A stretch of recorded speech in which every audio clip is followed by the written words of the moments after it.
রাজ্জাকি ভাই যে জিনিসগুলো সামনে আনলেন, যে এক হলো আওয়ামী লীগ কেন নির্বাচনের বাইরে ব্যাপারে সরকার নির্বাচন কমিশনের জবাবদিহিতা তিনি চেয়েছেন। সরকার এবং নির্বাচন কমিশন কিন্তু বারবার এই কথাটা পরিষ্কার করেছে। তিনি কেন আওয়ামী লীগকে নির্বাচনে চান আমি জানি না, আমি ব্যক্তিগতভাবে চাই না, বরং আসলে তার যে কোনো উপায়ে বাধা দিতে হবে সেটা আমি বিশ্বাস করি। কারণ হচ্ছে এখন আওয়ামী লীগকে নির্বাচন করতে দিলে এই সুযোগে তাদের গণহত্যাকারীরা, তাদের লুটপাটকারীরা, তারা গুমখুনকারীরা এমপি হয়ে আসলে তাদের আপনি বিচারের আওতায় আনতে পারবেন না, কারণ জনপ্রতিনিধি হয়ে যাচ্ছে, তারা এম্পাওয়ার্ড হয়ে যাচ্ছে। সেই জন্য গণহত্যার এত অল্প সময়ের মধ্যে এরকম একটা দল, তাদেরকে আপনি আবার বেছে বেছেই প্রার্থী কিভাবে করবেন বিচারের আগে, যে এ প্রার্থী হতে পারে এ পারে না।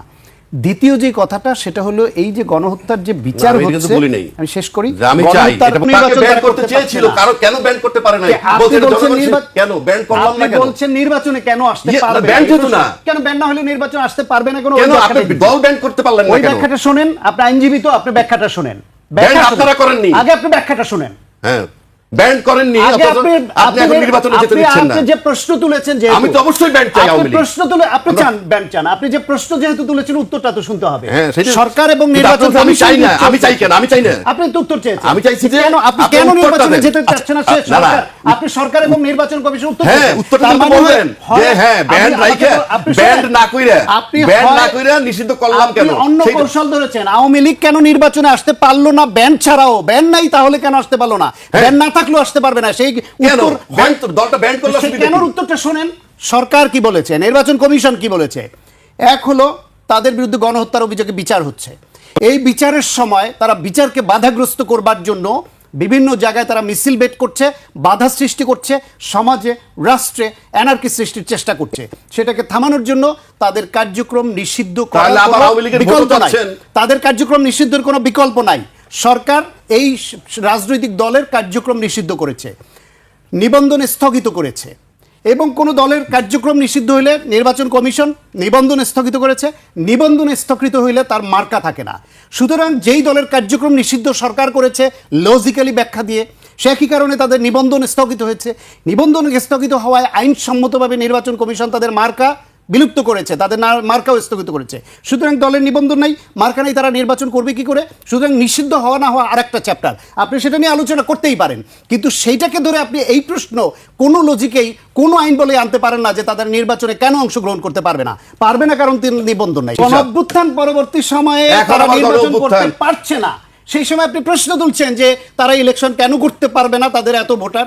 এক, দুই হলো আপনারা ব্যান করলেন না যে দলটাকে, আরেকটা সাংঘাতিক আপত্তিকর কথা হচ্ছে তারেক রহমানকে নিয়ে রাজার ছেলে রাজার ফর্মুলায় ফেলে উনি বলছেন, আপনি বলছেন যে লন্ডনে তিনি কি করেছেন ওনার চোখে পড়ে নাই। আরে ম্যাডাম খালেদা জিয়ার জেলে নিয়ে গেছে, তাকে বিনা বিচারে আটকে রেখেছে, তাকে অসুস্থ বানিয়েছে, মৃত্যুর দিকে ঠেলে দিয়েছে, দেশের সমস্ত নেতাকর্মীদের হত্যা হামলা মামলা গুম খুনের শিকার করেছে। সেই সময় এই দলটাকে তারেক রহমান লন্ডনে বসে যে নেতৃত্ব দিয়েছে, এই সাহস এই যোগ্যতা বাংলাদেশে কোন নেতা দেখা যায়? আপনি দেখেন ইন্ডিয়ার গান্ধী পরিবার দেখেন, উত্তরাধিকার সূত্র আছে, শ্রীলঙ্কার কুমারতুঙ্গা পরিবার দেখেন, উত্তরাধিকার সূত্র আসছে, থাইল্যান্ডের দিকে তাকান, পাকিস্তানের ভুট্টো ফ্যামিলি দেখেন, আমেরিকায় বুশ ফ্যামিলি দেখেন।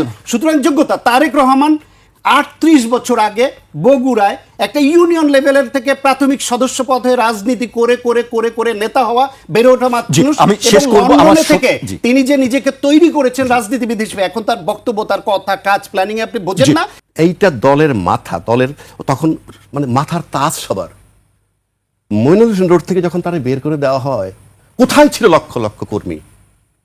এর চেয়ে তো বড় ন্যাক্কারজনক ঘটনা যে আমার কষ্ট লাগে। আমি তো আপনার বিএনপি করি, আপনার নাম করতে হবে কেন? আপনার আমরা তো এখনো বলতেছি, তখনও বলছি, আপনি জানেন এখানে যে আগস্টের আগের বক্তব্য শুনেন তখনই বুঝবেন বলছি কিনা। জিয়া রহমান সাহেবের যখন খেতাবটা কেড়ে নিতে চেষ্টা করে তখনই আপনারা কোথায় ছিলেন? এই যে আপনার রাষ্ট্রপতি যখন অপসারণ হয় নাই, স্বৈরাচারের অংশ কাদের জন্য হয় নাই? আপনাদের জন্য। ফ্যাসিস্ট সরকারের রাষ্ট্রপতি আজও বহাল তবিয়তে। আপনারা বলেছেন যে সাংবিধানিক সংকট হবে, তো প্রধানমন্ত্রী যেদিন তারাই দিলাম সেদিন সাংবিধানিক সংকট হয় নাই? এই সমস্ত কাবারে চলবে না। বাংলাদেশের রাজনীতিতে এখন স্বাধীনতার পক্ষশক্তি বিপক্ষশক্তি এই সমস্ত বক্তব্য বস্তা পচা, এগুলো আর চলবে না। 53-55 আপনাদের বছর কাছে পর চলবে না, 71 সাল এখন আপনার কাছে ভূখণ্ড চলবে, দিছে, আমার কাছে চলবে না এমন তো কোনো কথা আমি নাই। বলি নাই। আমি রাজাকারকে রাজাকার বলবো, আমি আলবদরকে এই আলবদর, রাজাকার আমি খুনিকে খুনি বলবো। আপনারা প্রধানমন্ত্রী বানাইছেন হ্যাঁ, এই রাজাকারে, দরকার তখন হলে কি তো ঘ্রাণ বানাইছে। পাইছেন? তখন দরকার মনে করছে কেন, এটা বানাইছে। কোন ধরনের কথা? আপনি লাগলে হ্যাঁ। নিবেন, না লাগলে নিবেন না। ওর আমি ব্যবহার করতে পারি। নো, আপনি পারবেনই না। আপনি রাজাকারে কেন? আপনি ব্যবহৃত হবার আপনারা জন্য বসে রাজাকারে আছেন। ব্যবহার করে মুক্তি আপনি নিজেকে ব্যবহৃত হবার জন্য বসে আছেন, আপনাকে ব্যবহার করবে না। আমাকে একটা পতিত ফ্যাসিবাদ গোষ্ঠীকে এইভাবে ভোটের জন্য বিভিন্ন গোষ্ঠী যে টানাটানি করছে, এটা করতো না। এটা আদর্শহীন রাজনীতির বা লক্ষণ এটা বলে। এটা যে খুব ভুল বলে, মিথ্যা বলে এমন নয়। ঠিকই আছে যে আওয়ামী লীগ এখানে খুন করেছে, গুম করেছে, আয়নাঘর করেছে, 16 বছর ধরে গণতন্ত্র হত্যা করে ফ্যাসিবাদী শাসন কায়েম করেছে, দুর্নীতি লুটপাট করে দেশটাকে ধ্বংস করেছে। ফাইনালি একটা গণ অভ্যুত্থানের মুখে তারা গণহত্যা চালিয়েছে। টপ লিডারশিপ নির্দেশ দিয়ে হেলিকপ্টার চালিয়ে হেলিকপ্টার থেকে গুলি করে শিশু হত্যা করেছে। সুতরাং তারপর তারা পালিয়ে গেছে, পতিত হয়েছে। এইরকম একটা শক্তি, তাদের ভোট চাওয়াটা কতটা নীতি নৈতিকতার মধ্যে পড়ে গণঅভ্যুত্থান পরবর্তী বাংলাদেশে, এই প্রশ্নটা খুব ন্যায়সঙ্গতভাবে তুলছেন। কিন্তু এই তাত্ত্বিক নৈতিক বিশ্লেষণের বাইরে বাস্তবতা আরেকটা জিনিস আছে, আমি সেটাকেও একটু বলতে চাই। ধরেন 1971 সনে বাংলাদেশে যারা মুক্তিযুদ্ধের বিপক্ষে ছিল, যারা গণহত্যা চালিয়েছে, ধর্ষণ করেছে, এই দেশটাকে ধ্বংসযজ্ঞে পরিণত করেছে, সেই শক্তিটাকেও কিন্তু 1972 সনে এসেই শেখ মুজিবুর রহমান সুনির্দিষ্ট কিছু অপরাধী ছাড়া বাকি সবাইকে কিন্তু সাধারণ ক্ষমা ঘোষণা করে দিল। এখন সাধারণ ক্ষমা ঘোষণা করলে তাহলে 73-এর যে নির্বাচন, সেই নির্বাচনের সাধারণ ঘোষণার আওতায় যারা পড়েছে তাদের ভোট পড়ে নাই? সবাই কি ভোট দেওয়া থেকে বিরত থেকেছে? বা তাদের ভোট আমরা নেব না, এই কথা আমরা বলতে পেরেছি যে মাত্র 2 বছর আগেই যারা এদেশে গণহত্যা করলো, ধর্ষণ করলো, লুণ্ঠন করলো, অগ্নিসন্ত্রাস করলো, এত কিছু করলো, দেশের জন্মের বিরোধিতা করলো, তাদের ভোট দেওয়ার দরকার বা নেব না বলেছে কোনো শক্তি? বলে নাই।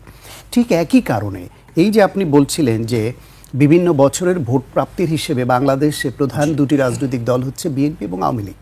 মেজরিটি ভোট এই দুই দলের বাক্সেই তো পড়ে। সেই হিসেবে অ্যারাউন্ড 30% ভোট কোনো না কোনোভাবে আওয়ামী লীগ এবং বিএনপির উভয়ের পক্ষের এরকম ধরে নেওয়া হয়, মানে কোর ভোট হিসেবে এভাবে ধরা হয়। এখন পতিত হওয়ার আগে তারা ফ্যাসিবাদী কায়দায় দেশ চালানোর জন্য হত্যা, হামলা, মামলা, নিপীড়ন দেদারসে চালানোর ফলে তাদের সমর্থক কমেছিল, এটা সত্য। কমলেও সেটা ধরেন 15% নেমেছে, 12%, 15%। 15%ও যদি নামে তাহলে 1 কোটিতে 15 লাখ, 10 কোটিতে 1.5 কোটি, 20 কোটিতে 3 কোটি। এত সংখ্যক লোককে আপনি নির্বাচনে ভোট দেওয়ার বাইরে রাখতে পারেন কিনা বা রাখা উচিত কিনা? যারা অপরাধী তাদের তো বিচার হবে, তাহলে এই ভোটগুলা কোথায় যাবে? দ্বিতীয় বিষয় হচ্ছে আওয়ামী লীগ নির্বাচনের বাইরে আছে দল হিসেবে, তাদের মার্কা নাই, তাদের প্রার্থী নাই, কিন্তু অ্যাকচুয়ালি আওয়ামী লীগ কিন্তু নির্বাচনের বাইরে নাই কেন বলছি? বিদেশে বসে আওয়ামী লীগের নেতারা কিন্তু এই গণভোটে না ভোট দিতে উদ্বুদ্ধ করছে, বিদেশে বসে তারা না ভোট দিতে বলছে। তার মানে হচ্ছে আওয়ামী লীগের কর্মীদেরও তারা কিন্তু নির্বাচনে অংশগ্রহণ করাচ্ছে। কিন্তু আবার একটি গ্রুপ আছে যারা সব রাজনৈতিক দলের মধ্যে একীভূত হয়ে আছে বা মিশে আছে, তারা কিন্তু আবার হ্যার পক্ষেই বলছে। হ্যাঁ, সেটা ভাগ হয়ে গেছে। তারা সুপ্ত গুপ্ত নানান অভিধায় এরকম আছে, তারা তো ভাগ হবে। আমি বলছি যে যারা আওয়ামী লীগ হিসেবেই আছে তাদেরকেও আওয়ামী লীগের নেতৃত্বই বলছে না ভোট দিতে। এবং সজীব ওয়াজেদ জয় দিল, একবার দেখলাম একটা স্ট্যাটাস যে no boat, BOAT, boat no vote, মানে নৌকা ছাড়া ভোট না, এরকম প্রচার চালাইলো। তারপর তাদের নেতাদের আবার দেখলাম যে নো ভোট না, গণভোটে না ভোটের পক্ষে দিতে। এবং এরকমই হচ্ছে যে গণ অভ্যুত্থানে না ভোটের পক্ষে কারা আছে? আওয়ামী লীগ আছে আর জাতীয় পার্টি আছে। তাহলে না ভোট দিতে যদি সে কেন্দ্রে যায় তাহলে মার্কার ভোটটা সে কী করবে? কাউকে না কাউকে দিবে। সেই হিসেবে আগেও আমি বলেছি যে আওয়ামী লীগের ভোটটা বেসিক্যালি 3-4 ভাগে ভাগ হয়ে যাবে। একটা অংশ যারা পলাতক আসছে তারা তো ভোট দিতে আসবে না, যারা পলাতক নাই কিন্তু পথধারী এবং আওয়ামী লীগের খুব ডেডিকেটেড, তারাও ভোট দিতে যাবে না, নানান উসিলায় সেদিন ভোট কেন্দ্রেই যাবে না।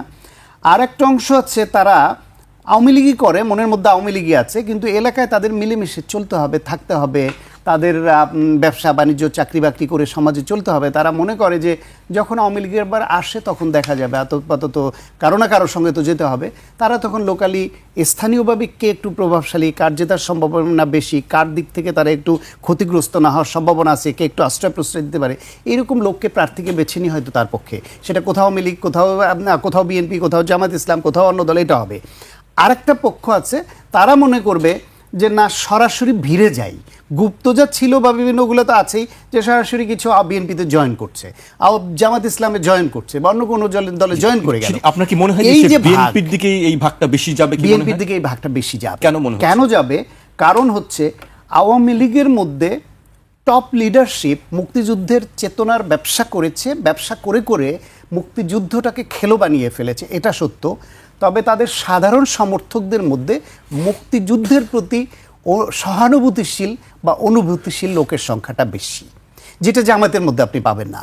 আর বিএনপির মধ্যে, বিএনপি জামাতের সঙ্গে দীর্ঘদিন জোট করলেও বিএনপি মুক্তিযুদ্ধের পক্ষের দল ওই বিবেচনায় যে শহীদ প্রেসিডেন্ট জিয়াউর রহমান স্বাধীনতার ঘোষণা দিয়েছেন, জেড ফোর্সের অধিনায়ক ছিলেন, সেক্টর কমান্ডার ছিলেন, ফিল্ডে যুদ্ধ করেছেন এবং মুক্তিযুদ্ধের পক্ষের শক্তি। বাংলাদেশে মুক্তিযুদ্ধ বিষয়ক মন্ত্রণালয়টাও এই শহীদ প্রেসিডেন্ট জিয়াউর রহমানের গড়া দল বিএনপির সময় বেগম খালেদা জিয়া প্রধানমন্ত্রী থাকা অবস্থায় করা। সুতরাং মুক্তিযুদ্ধের প্রতি কমিটমেন্ট, ডেডিকেশন, তার প্রতি যে সত্যিকার চেতনা ধারণ করে, এটা বিএনপি করে। এখন আওয়ামী লীগের যে ভোটার ভোট দিবে, সে দিতে হচ্ছে বা দিচ্ছে গেল, তার ভোটটা মুক্তিযুদ্ধের বিপক্ষ শক্তির দিকে মানে খুব কমই তার মন টানবে। জামায়াত ইসলামী তো বলছে যে তারা মুক্তিযুদ্ধের পক্ষেই আছে এখন, বা মুক্তিযুদ্ধের আদর্শের ভিত্তিতে তারা মুক্তিযুদ্ধের পক্ষে আছে এটা তারা বলছে না। তারা বলছে বাংলাদেশের স্বাধীনতা সার্বভৌমত্ব মেনে নিয়ে তারা রাজনীতি করছে।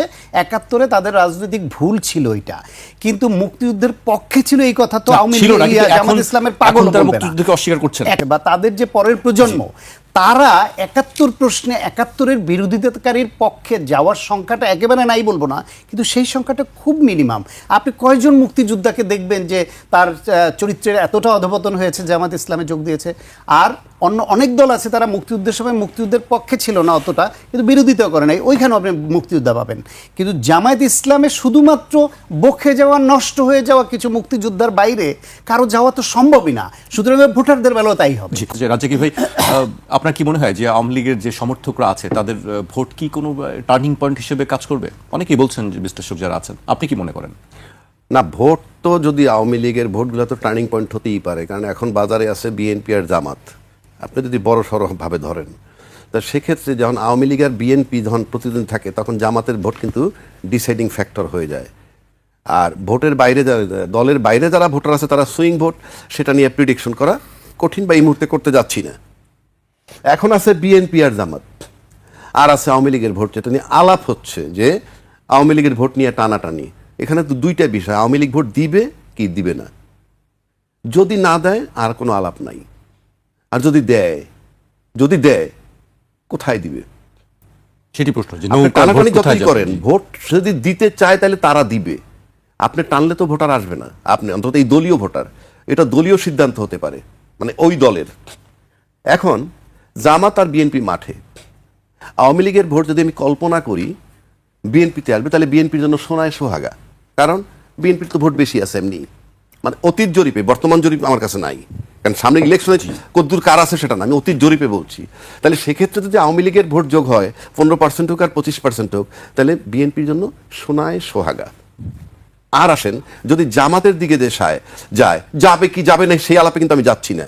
যদি যায়, তাহলে জামাতের যদি ভোট বাইরে 10 থেকে 15 হয়ে থাকে, আর যদি আওয়ামী লীগের 25ও থাকে, 25 আর 15 40 হয়, যদি ওই দিকে যায়, প্লাস তারা নিজেরা যদি কিছু ভোট টানা যদি মিলান, আপনি নিশ্চিত থাকতে পারেন 2/3 মেজরিটি, সিঙ্গেল মেজরিটি হলে জামাত ক্ষমতায় যাবে। আর আওয়ামী লীগের যদি ভোট বিএনপিতে সোনায় সোহাগ, এটা তার বলার অপেক্ষা রাখে না, অনেক বেশি সিট পেয়ে তারা ক্ষমতায় যাবে। তার মানে আওয়ামী লীগের ভোট যেদিক যাবে, হ্যাঁ, সেদিকের বিজয় মোটামুটি নিশ্চিত। বিএনপির দিকে আসলে 2/3 মেজরিটি নিশ্চিত হয়, আর জামাতের দিকে গেলে সিঙ্গেল মেজরিটি নিশ্চিত হয়। এটা হলে আমি যদি ভোট যায়। এখন আসেন, আদর্শগত রাজনীতিবিদ কেউ নাই ভাই বলছে সায়ন্ত, আমি একমত। আপনি বঙ্গবন্ধু সাধারণ ক্ষমা করছিল জামাতকে বলছে, দ্বিমত নাই। আবার যদি আপনি জিয়াউর রহমান সাহেবের চ্যাপ্টারে আসেন, উনি কিন্তু সবার আগে এদেরকে পুনর্বাসন করছেন। শাহজিদের মতো ব্যক্তিরে প্রধানমন্ত্রী আমি কিন্তু দোষ ধরতেছি না, আমি আলোচনাটা করতেছি। বানাইছেন, বানানোটা ঠিক হয়েছে না ব্যাঠিক হয়েছে সেখানে আমি যাচ্ছি না। এটা দিয়ে বুঝাচ্ছি যে জামাতের সাথে বিএনপির একটা সম্পর্ক ফ্রম দ্য বিগিনিং, অর্থাৎ তারা এই পার্টি যেটা ফাউন্ডার সেখান থেকে এর সম্পর্ক শুরু। যেই মুক্তিযোদ্ধার সপক্ষের শক্তি ফেরিওয়ালা যে আওয়ামী লীগ ছিল, সেই আওয়ামী লীগের বিরুদ্ধেও কিন্তু একবার জোট করলো জামাত বিএনপি মিলে। তাহলে জামাত বিএনপি মিলে জোট করলো কার বিরুদ্ধে? স্বাধীনতার পক্ষের শক্তির বিরুদ্ধে।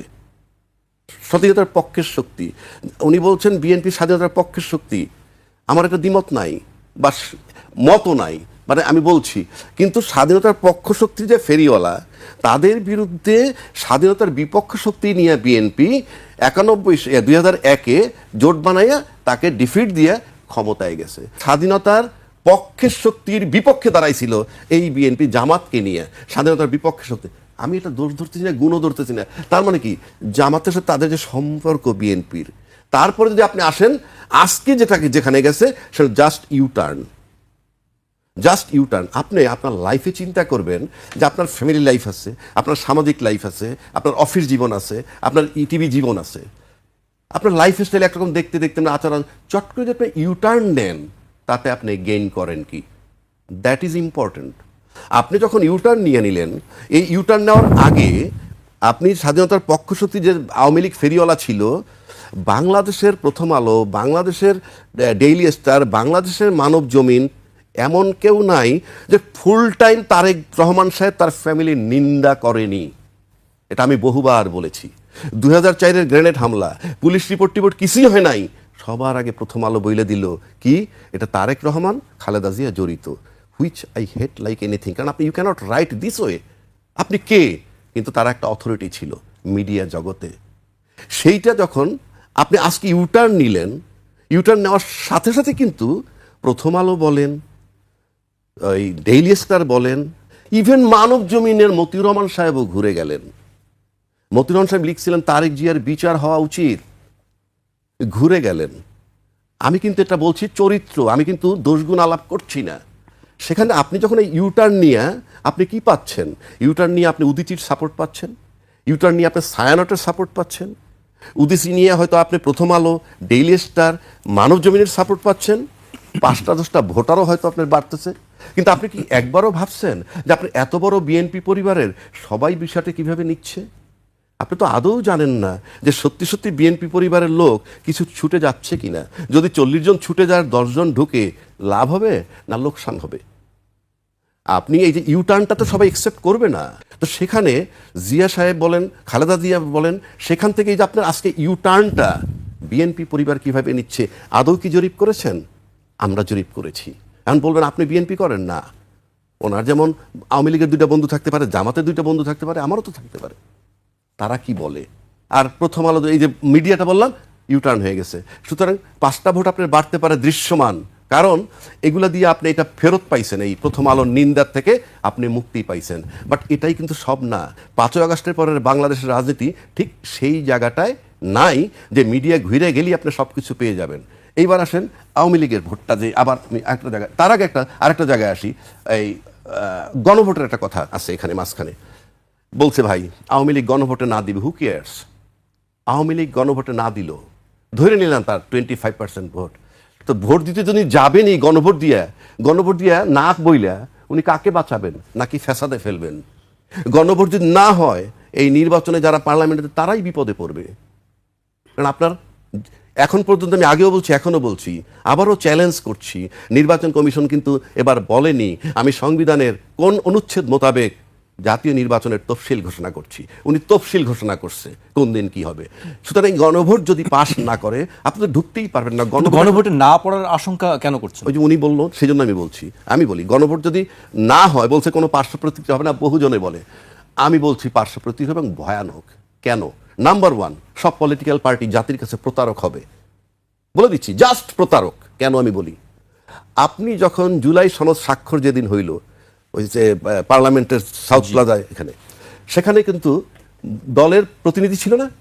দলের প্রতিনিধি মানে কি? দলের ভোট এখানে পড়বে। দলের প্রতিনিধি মানে তো এই দলের প্রতিনিধি মানে পুরা দল, এই ঘর তাকে দায়িত্ব দিছে যে তোমরা রিপ্রেজেন্ট করো, তাহলে ওখানে জামাত ছিল, ওখানে বিএনপি ছিল, হ্যাঁ, ওখানে অন্যান্য দল ছিল, আমি সব দল আনবো না, কার কি ভোটার আছে আমি জানি। ইসলামী দলগুলো ছিল, বিএনপি ছিল, বিএনপি মানে কি টোটাল বিএনপির ভোট ওইখানে পড়তে হবে, কারণ আপনি তো রিপ্রেজেন্ট করছেন। যদি রিপ্রেজেন্ট করে গণভোট না পাস, জয়যুক্ত না হয়, আমি বললাম জাতির কাছে প্রতারক হবে এবং আন্দোলন হবে। কারণ আপনি তো জাতির সাথে বিশ্বাসঘাতকতা করেছেন। আপনি বললেন আপনি টোটাল বিএনপিকে রিপ্রেজেন্ট করেন, আপনি বললেন আপনি টোটাল জামাতকে রিপ্রেজেন্ট করেন, আপনি বললেন আপনি টোটাল ইসলামী দলকে রিপ্রেজেন্ট করেন, 30টা দলের 60টা লোক, এই 60টা লোকের ভোটগুলা কোথায়? গণভোট পাস করা ম্যান্ডেটরি না? আমি বললাম তো তারা কঠিন বিপদে পড়বে, কঠিন বিপদে। এবং প্রতারক, আমি বলে দিচ্ছি, টোটাল দেশের কাছে রাজনৈতিক দলগুলা প্রতারক হিসাবে চিহ্নিত হবে। বিশেষ করে সেদিন যারা স্বাক্ষর দিয়েছেন সেই ইন্ডিভিজুয়াল, এবং তাদেরকে যেহেতু তারা পুরা দলকে রিপ্রেজেন্ট করছে, আমার দলে 100 লোক আছে, আমরাই তো পাঠাই তার প্রতিনিধি। জি, শান্ত ভাই, সবাই রাজাকি ভাই, সবাই তো হ্যাঁ ভোটের কথাই বলছে। আমার দরকার নেই তো পাস করতে হবে, আমি বলছি গণভোটটা জয়যুক্ত হতে হবে। যদি না হয় তাহলে তারা জাতির কাছে প্রতারক হবে এবং আন্দোলন হবে। আমি সেটা বলছি। আপনার কে কি বললো ইম্যাটেরিয়াল, পাস করতে আপনি পাস করে ক্ষমতায় যাবেন আর হাবট পাস করবে না। আপনি তো আপনার দলকে রিপ্রেজেন্ট করছেন। আপনার দল যদি সারা বাংলাদেশ 5 কোটি ভোট পড়ে থাকে, 5 কোটি ভোট গণভোটে পড়তে হবে, কারণ আপনি তাদেরকে রিপ্রেজেন্ট করেছেন। সুতরাং গণভোট ফেল করার কোনো স্কোপ নাই। আওয়ামী লীগের সমর্থকদের ভোটার কেন দরকার আসলে? মানে তাদের ভোট ছাড়া কি আসলে? ওকে, দুইটা ইস্যু। একটা হচ্ছে হ্যাঁ গণভোট নিয়ে, গণভোটে হ্যাঁ বিজয়ী হবে, এটা আমার ধারণা। এবং আমি নিজে ব্যক্তিগতভাবে মনে করি হ্যাঁ বিজয়ী হলে কারো কোনো লস নাই। বিএনপি যে আশঙ্কাটা করে যে তাদের যেখানে নোট অফ ডিসেন্ট আসছে সেটা নিয়ে তারা প্রশ্নের মধ্যে পড়তে পারে, কিন্তু সেই সমস্যাটাও আমি দেখি না। কারণ গণভোটের যে 4টা ক্লোজ আছে তার মধ্যে ঘ নাম্বারে ক্লোজে কিন্তু বলে দিয়েছে যে গণভোট জয়যুক্ত হলে যে বিষয়ে সবাই একমত হয়েছে সেটা অবশ্যই আইন পাশ করতে হবে। যে বিষয়ে দ্বিমত ছিল সেই ক্ষেত্রে যেই দল নির্বাচিত হবে সেই নির্বাচিত বা যারা রাষ্ট্র পরিচালনার দায়িত্ব পাবে তারা এই নোট অফ ডিসেন্ট যেগুলো ছিল সেগুলোর ব্যাপারে তারা সিদ্ধান্ত নেবে। সুতরাং বিএনপি ঘ ক্লোজের বলে যদি হ্যাঁ জয়যুক্ত হওয়ার পরেও তাদের যেখানে নোট অফ ডিসেন্ট ছিল সেগুলো আইনে পরিণত না করবার ব্যাপারে অধিকার সংরক্ষণ করে। সেই হিসেবে বিএনপির না হ্যার বিপক্ষে থাকার আমি কোনো কারণ দেখি না। কিন্তু বিএনপি দলগতভাবে খুব জোরালোভাবে হ্যানা ভোটের প্রচারণায় যাচ্ছে না, এটা তাদের দলীয় কৌশল যে তারা প্রতীকে প্রচারণাটায় বেশি মনোযোগ দিচ্ছে। কিন্তু আমি আবার রাজ্জাকি ভাইয়ের ওই কথার সঙ্গে একমত না যে যদি হ্যাঁ জয়যুক্ত না হয় তাহলে রাজনৈতিক দলগুলো প্রতারক হবে, কারণ তার ঐকমত্য কমিশনে রিপ্রেজেন্ট করেছে দলকে। ঐকমত্য কমিশনের রিপ্রেজেন্ট করলেও সেখানে যে সবাই যে হ্যাঁ বলেছে শুধু হ্যাঁটুকু নিয়ে যদি গণভোট হতো তাহলে এই কথা প্রযোজ্য হতো। যেহেতু হ্যার বাইরে নোট অফ ডিসেন্টগুলোকেও ইচ্ছার বিরুদ্ধে এখানে ইনক্লুডেড করা হয়েছে, সুতরাং না পড়ুক হ্যাঁ পড়ুক তাতে কোনো দল প্রতারক হয় না। 1, 2 হলো বিএনপি এখনও স্ট্যান্ড করে তাদের ফার্স্ট প্রায়োরিটি হচ্ছে 31 দফা। জনগণের কাছে স্পষ্ট বার্তা যে বিএনপিকে যদি মানুষ ভোট দেয় তাহলে ক্ষমতায় গিয়ে রাষ্ট্র পরিচালনার দায়িত্ব নিয়ে তাদের প্রথম দায়িত্ব হচ্ছে রাষ্ট্র মেরামতের যে 31 দফা দিয়েছে সেটাকে বাস্তবায়ন করা। সেটার পরের ধাপে 31 দফায় নাই কিন্তু ঐকমত্য কমিশনে তারা হ্যাঁ বলেছে সেটা বাস্তবায়ন করা। তারপরের ধাপে চিন্তা করবে অন্য কোনটা বাস্তবায়ন করবে কি করবে না। তো স্পষ্ট বক্তব্য, সেখানে প্রতারক হওয়ার কি আছে? বরং যারা নিজেদের অবস্থানে স্পষ্ট করছে না তারা প্রতারক হতে পারে। সুতরাং আমি বিএনপির এই অবস্থানটা জানি বলে আমি বললাম এইখানে হ্যাঁ জয়যুক্ত না হলেই যে বিরাট কোনো ক্ষতি হয়ে যাবে এমন না। মানুষ যদি 31 দফার উপর ভরসা রাখে যে রাষ্ট্র মেরামতের যে 31 দফা আছে, আমি বিশ্বাস করি ওই 31 দফার মধ্যে অর্ধেক দফাও যদি বিএনপি বাস্তবায়ন করে দেশ পাল্টে যাবে। প্রশ্ন হচ্ছে কারো এই কথাটা আসে যে বিএনপি ক্ষমতায় গিয়ে এটা বাস্তবায়ন করবে কিনা। আপনি সেই প্রশ্ন করতে পারেন, সেই জন্য বিএনপিকে ক্ষমতায় আসলে প্রেসারে রাখতে পারেন, তাদের বাধ্য করতে পারেন। 31 দফার মেরামতের পরে বাংলাদেশে আসলে গণতন্ত্র রক্ষা, মানবাধিকার রক্ষা, বাক স্বাধীনতা রক্ষা, দেশের মানুষের অধিকার রক্ষা, দেশের উন্নয়ন, দেশকে ইউনিফাইড জাতি করায় আমি কোনো সমস্যাই দেখি না। সুতরাং এই যে সংস্কারের নামে যে দুয়েরটা তোলা হয়েছে এটা বাহুল্য আমার কাছে মনে হয়েছে।